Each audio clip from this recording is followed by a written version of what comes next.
Magandang hapon po. Ako po si Chinkitan with The Bottom Line. Napakahalaga po na pag-uusapan natin ngayong hapon na ito. So ihanda nyo na yung ballpen nyo at papel nyo para maisulat nyo ng mga notes na ito.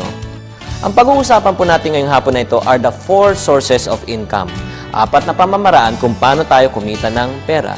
Ito po ay hango sa libro na sinulat po ni Robert Kiyosaki na tinatawag po nating Cash Flow Quadrant. At siya rin po ang author ng librong Rich Dad and Poor Dad. So number 1, source of quadrant or source of income ay tinatawag nating E. E stands for employment. Tayo po empleyado. We work 9 to 5 and then we get a salary a 15 at a 30. Ano kagandahan ng employment? Fix po ang income. Ano naman po ang disadvantages ng employment? Number 1, you have limited time, no? Fix ang time mo, no? And then aside from that, fix din ang ating income. Ang problema, ang gastusin naman natin, hindi naman fix. So may mga iba nagkakaproblema to make both ends meet. So let's go to the second source of income or second quadrant na tinatawag po natin na SE. SE stands for self-employment. Ika nga, you're a professional. Just like you're a doctor, you're a dentist, you're an actor, you're in sales. Insurance sales agent, real estate. Ang kagandahan po dito, you own your own time. Flexible ang iyong time, hindi ka tali, just like employment. Ang income, unlimited. May mga ahente nga, di ba? Yumayaman, nakakabili ng bahay, nakabili ng lupa, sasakyan. Kasi ang laway lang ang puhunan. Pero ano naman ang mga disadvantages? Ang disadvantages po ng self-employment ay once you don't have any more sales, wala na pong income. Ang source po ng ating income ay tinatawag po natin dito na linear income. Ang linear income is one straight line. When work stops, income stops. So, third source of income, ang tinatawag po naman natin mag-business. B. Maganda pong magnegosyo. Dahil number 1, unlimited ang income. You are your own boss. You have your own time. Ano naman po ang disadvantage ng mag-business? Number 1, napakalaki ng kapital. May risk. Kailangan magpautang. Ang problema pa, minsan, kung nagpautang ka, kung sisinginin mo sila pa ang sila pa ang galit. So, yun po ang disadvantages. And fourth source of income ay tinatawag po natin ng I. I stands for what? Investment. Ang kagandahan ng investment?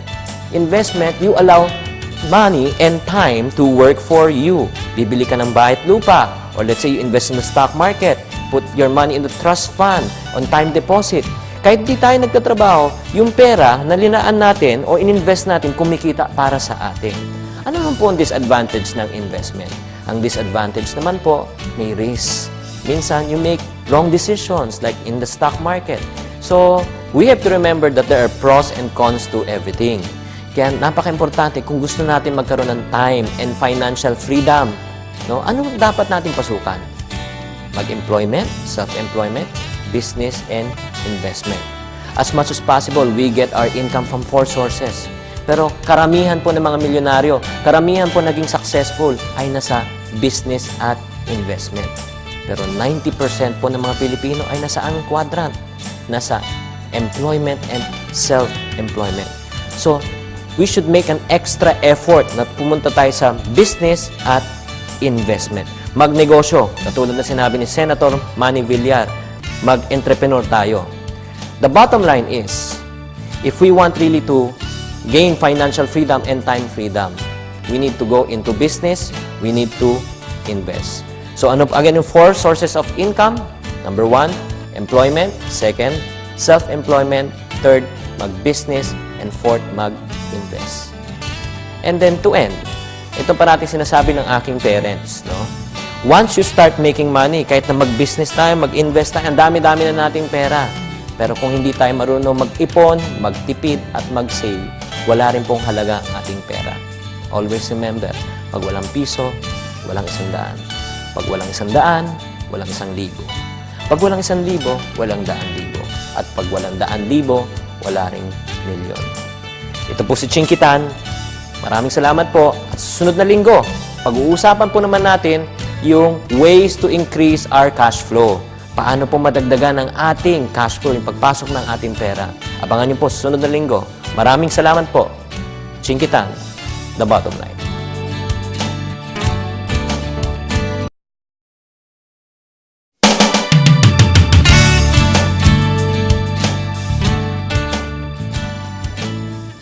Magandang araw po. Ito po si Chinkitan with The Bottom Line. I have been in the industry of relational marketing for the past 12 years. Marami na rin ako mga pagsusubok na nadaanan, mga pagkakamali, at also success. So, bago po tayo talaga maging matagumpay sa negosyo to, kailangan po maintindihan po natin mga foundations o mga kaalamanan bago tayo ay maging successful. So right now, let us start with the industry of relational marketing. So bago po natin maintindihan ng relational marketing, kailangan maintindihan po rin natin ang mga ibang pamamaraan ng pagnenegosyo. Ang una po yung tinatawag nating traditional business. In traditional business, meron kang mga rental, meron kang fixed overhead, no? Kailangan magpautang at merong ding risk. Yun po ang disadvantage ng traditional business. At the same time, in traditional business, it's entirely focused on selling. Okay? Pag hindi ka nagbenta, wala kang kita. Indirect selling naman po, like Tupperware, real estate, insurance. Ito, maganda pong negosyo to. Pag may benta, may kita. Pag walang benta, wala ring kita. This industry is also focused entirely on selling. But in relational marketing, it's very different. Hindi to nakafocus sa selling. As a matter of fact, the more you are focused on selling, the less you will earn.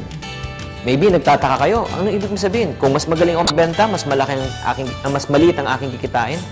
Ito po ipapaliwanag ko po sa inyo. Like for example, in relational marketing, no, we're not focused entirely on selling. We're also focused on what we call as inviting and teaching. Mag-i-invite lang tayo at magtuturo. Halimbawa ko po sa inyo. Halimbawa, there are 31 days in a month. You want to focus on selling lang. Magbebenta ka lang. 31 days, you sell 1 product a day. So, pag nagbenta ka ng 1 product a day, you sold how many products in a month? 31. Pero ang tanong ko, unang tanong, first is, how many people you talk to? Ilang tao? 31. Number 2, is this part-time effort or full-time effort? It's full-time effort. It's dependent only on your own effort. Number 3, what type of income? It's called linear income. Pag sinabi po nating linear income, one straight line. When work stops, income stops. You're only good as your last sale. That's when you focus entirely on selling. Pero sa negosyong relational marketing, it's not focused entirely on selling. It's focused on what we call as inviting and teaching. Halimbawa naman po, it starts from you. Mag-invite ka ng 5 mong friends. Itong 5 mong kaibigan, nag-invite at nagturo din ng 5. 5 times 5 equivalent to 25. Pag in-add up niyo yung 25 plus 5 plus 1, that's a total of 31 people in your team or organization. First rule in marketing po, you must be a product of the product. Kailangan bumili muna tayo ng produkto. Subukan muna natin kung effective. So you just imagine, 31 people. Nag-trial lang ng tig-iisang produkto. Ilan ang production ng grupo mo? That's 31. Did you get the same result from selling and inviting and teaching? Selling, 31. 1 product day, 31. Inviting and teaching, 31 people. Buying 1 product, 31. Pareho po. Pero anong pagkakaiba? How many people did we talk to? 5.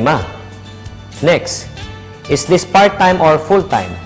Part-time, kasi 5 lang kinausap natin eh. And last, this is what we call as leverage income. When you say leverage income, it's not anymore dependent on your own effort. It's dependent on other people's effort too.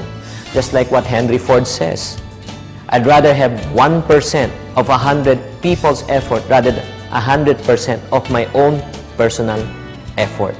Yan po tinatawag nating difference between selling and inviting and teaching.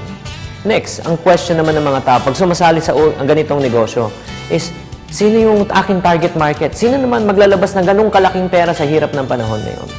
Alam niyo ang kagandahan mga kapatid, in this type of a business, iba po yung market natin. We're not looking for people who wants to buy, but we're looking for people who wants to earn. Ipapaliwanag ko po sa inyo. If let's say I take a survey of people around this room and magtatanong tayo, sino po sa inyo dito ang gustong kumita, magkaroon ng additional income? If I see a raise of hands, karamihan, 90% will say gusto nilang kumita.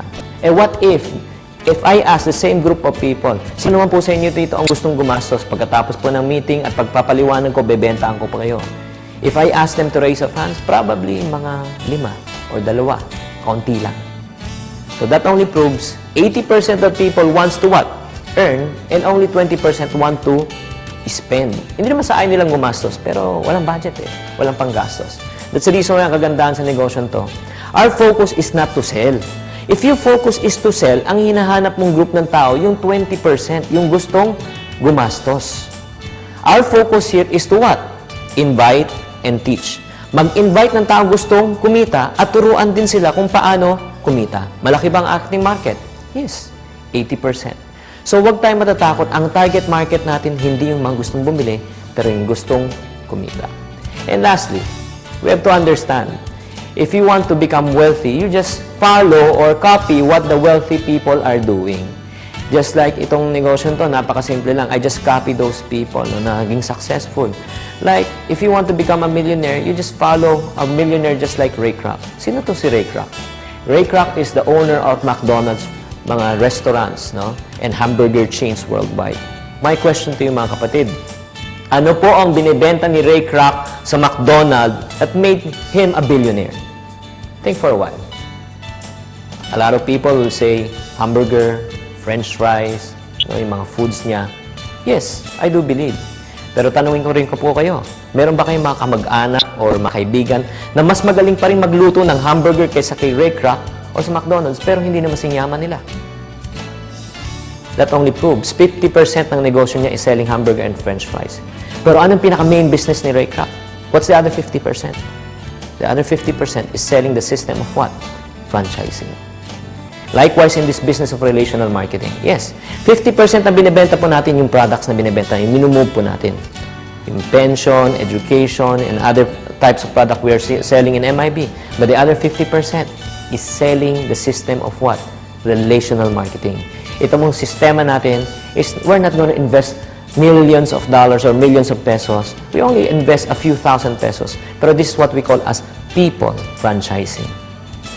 Mga kapatid, sana naman po ay natutunan nyo naman ang basic ng relational marketing. Again, this is not focused entirely on selling, but this is focused on inviting and teaching. Maraming salamat po at pagpalain po tayong lahat.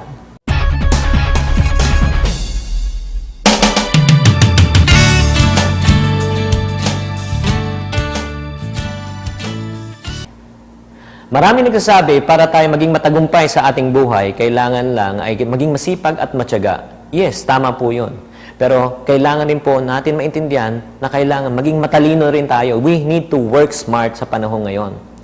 Kung ikukumpara mo sa isang Metro Aid na nagwawalis ng kalsada compared to a bank president, sa palagay nyo, sino po ang mas masipag at mas matyaga at mas mahirap pong trabaho? Definitely yung Metro Aid. Pero sino po ang mas pinapasweldohan na malaki? Definitely you, bank president. So, ganun din po sa negosyo. Nowadays, we need to understand the word called leveraging. If you want to become wealthy, kung gusto po nating yumaman, dalawa po ang bagay na kailangan nating i-leverage. Una, time. Pangalawa, money. Oras at pera. Just like Henry C. He has only 8 hours to work every single day. So, ano pong ginawa niya? Siya po ay nag-employ ng 1,000 employees working 8 hours for him every single day. So, 1,000 employees times 8 hours, a total of 8,000 hours working for Henry C. every single day. Anong tawag po natin doon? Ang tawag po natin doon ay time leveraging. Ginagamit ni Mr. C ang oras ng ibang tao para siya ay makinabang. Number 2, kung gusto mo po natin gamitin ang money leveraging principle, you have 35 million pesos in the bank. Ilagay mo sa time deposit. It gives you an annual income of 10% interest per annum. More or less, kikita po tayo ng 3.5 million pesos every single year na walang ginagawa. Yan po naman po ang tinatawag nating money leveraging. You allow money, o pera, ang nagtatrabaho para sa iyo. If you have this combination, yung tinatawag natin time and money leveraging, ay yayaman talaga tayo. Ano naman po ang relation yan sa relational marketing? Sa relational marketing, we also work on the same business model. Halimbawa, it starts from you. Nag-invite ka ng 5 tao. Yung 5 times 5 will become 25. 25 times 5 will become 125 times 5, 625. Pag tinotal mo po lahat yan, that's a total of 781 people in your entire team or organization. So, 781 people times 8 hours part-time, more or less, that's around 50 plus thousand hours working for you every single week. Kasi lahat ng mga effort ng mga tao, yung mga oras ng tao, papasok yan sa'yo eh.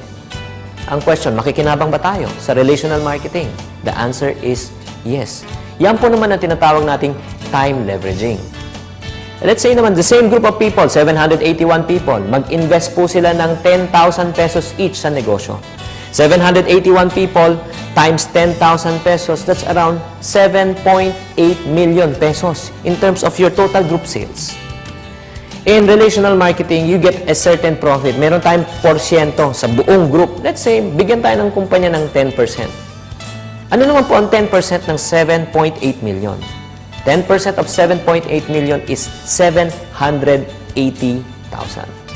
Question mga kapatid, sino po naglabas ng 7.8 million?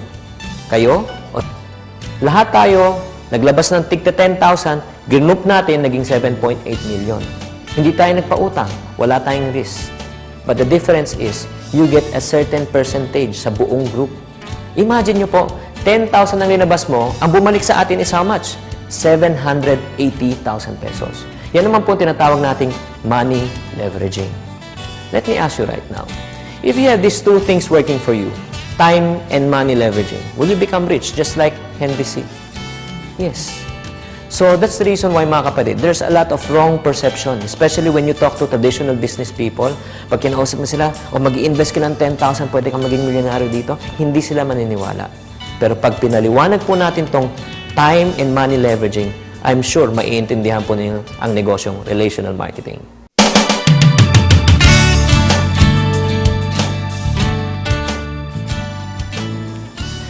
Marami pong tao nagkakaroon po ng wrong impression about this industry.